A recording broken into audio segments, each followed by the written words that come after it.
ఈరోజు దేవుని మాట హెబ్రీలకు 4వ అధ్యాయము 14వ వచనము.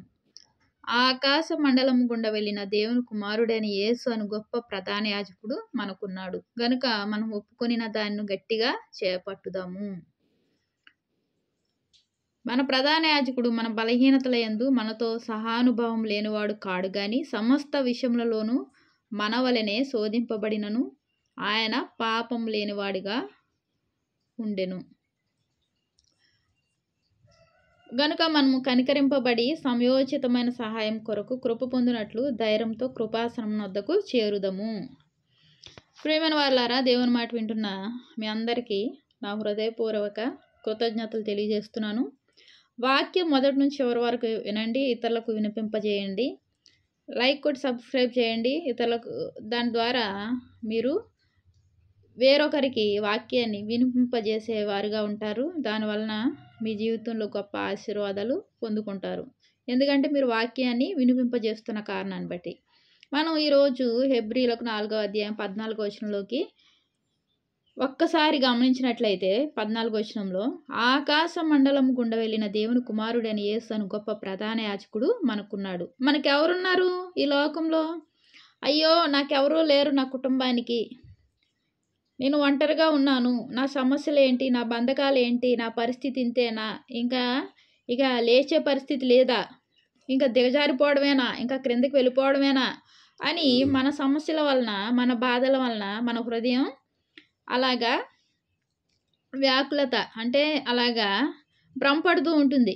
అయితే మనం ఏం చేయాలి? మనం ఒప్పుకొని దాన్ని గట్టిగా చేపట్టాలి. ఏమని ఒప్పుకున్నాం? రక్షణ పొందే సమయంలో ఏమని ఒప్పుకున్నాం? పాపము చేయము, మేము నీలోనే ఉంటాము, నీ సన్నిధిలో ఉంటాము, ఎక్కువ ప్రార్థిస్తాము, నీ సన్నిధికి వెళ్తాము, నీ సన్నిధిలో మేము మోకరిస్తాము, వాక్యం చదువుతాము. ఇలాగా ఒక్కొక్కరు ఒక్కొక్క అనుభవాలను బట్టి వారు ఒప్పుకుంటూ ఉంటారు. కొంతమంది తండ్రి నువ్వు నాకు ఇది చెయ్యి, నువ్వు చేసావు, నేను ఇంక జీవితాంతం నేను స్తుతిస్తూ ఉంటా, తండ్రి నువ్వు నాకు అది చేస్తే నేను ఇలాగ ఉంటా అని ఆ మారు మనసు పొందిన సమయంలో, బాప్తిసం తీసుకున్న సమయంలో, ఇలా మారు మనసు దేవుని యొక్క కృప పొందుకున్న సమయంలో దేవునితో ఎన్నెన్నో మాటలు మనము చెప్పేవారంగా ఉంటాం. ఎవరి మీద ఒట్టేసుకుంటాం?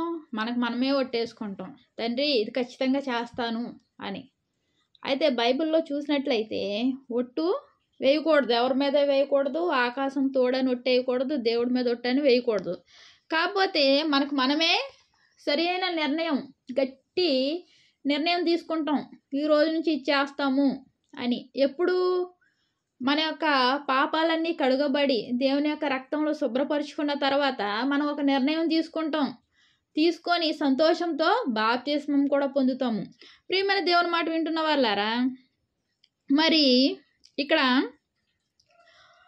గొప్ప ప్రధాన యాజకుడు మనకున్నాడు. ఒప్పుకున్న దానిని గట్టిగా చేపట్టుదాము. మరి మనం ఒప్పుకున్న దాన్ని గట్టిగా చేపడుతున్నామా?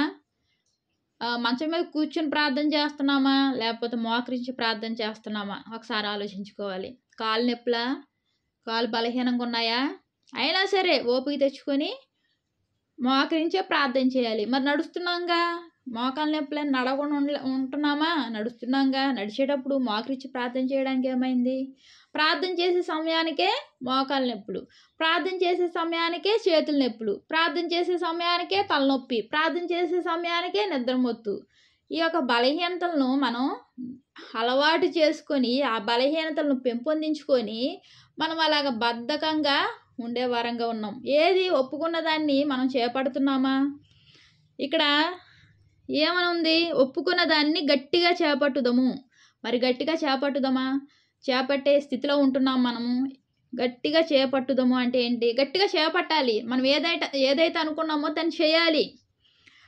మోకాలు నొప్పులు, నడుస్తున్నాం కదా, నడిచేటప్పుడు నడవలేని పరిస్థితిలో ఉంటే అనుకోవచ్చు, నడిచేటప్పుడు మోకాలు నొప్పులు ఎందుకు అడ్డొస్తే?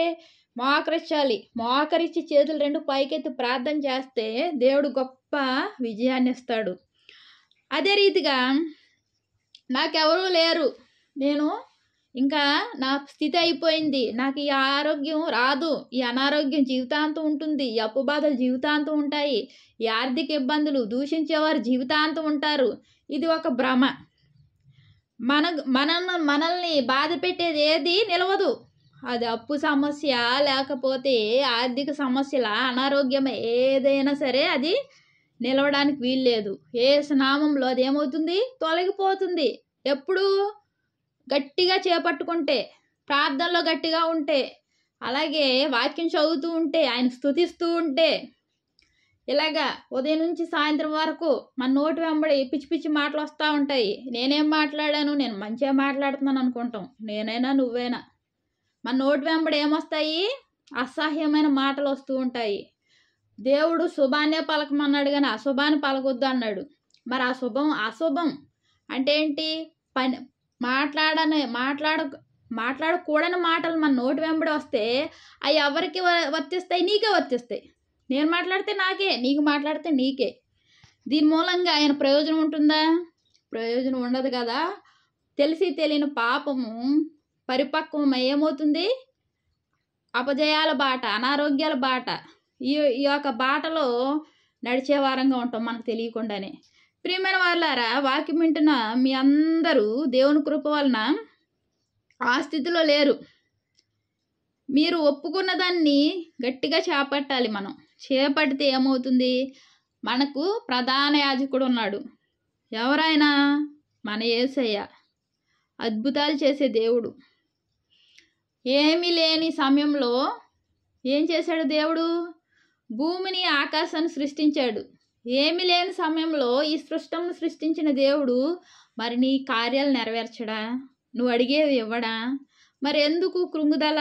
ఎందుకు గట్టిగా చేపట్టలేకపోతున్నావు? ఎందుకు ప్రార్థన చేయలేకపోతున్నావు? ప్రార్థన చేయడానికి ఎందుకు ఇబ్బంది? మనం ఒకసారి పరిశీలించుకోవాలి. నేనైనా నువ్వైనా ఇది పరిశీలించుకొని మనం ఈ రోజు నుంచి మనం గట్టిగా ఆయన కృపను పాత్రులమై ఆయన సన్నిధిలో వేడుకుంటే ఆ గొప్ప ప్రధాన యాజకుడు మన పట్ల గొప్ప కార్యాలు చేస్తూ మనల్ని ఆశీర్వదించే దేవుడుగా ఉన్నాడు.